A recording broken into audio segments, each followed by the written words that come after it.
Good day. Our gospel reflection for today is the Gospel of Luke, chapter 18, verses 9 to 14. It's a story of two good men in prayer. Two good men, the Pharisee and the tax collector. Two good men because the Pharisee says in the gospel that he is not greedy, not dishonest, not adulterous. He fasted twice a week and he paid tithes. On the other hand, the tax collector is also good.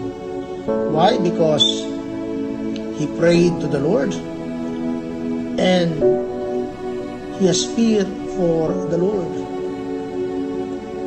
Now the question is, bakit yung prayer ng Pharisee ay hindi pinahinggan ng Panginoon? But the prayer of the tax collector was heard by the Lord.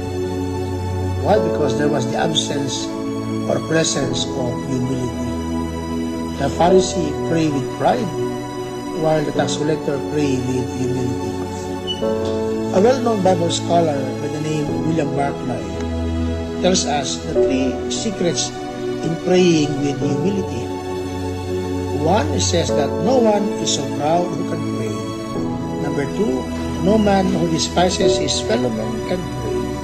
And third, true prayer is setting our lives in the life of Jesus, not on another person.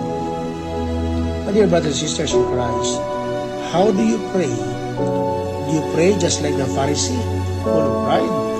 Or do you pray just like the tax collector, full of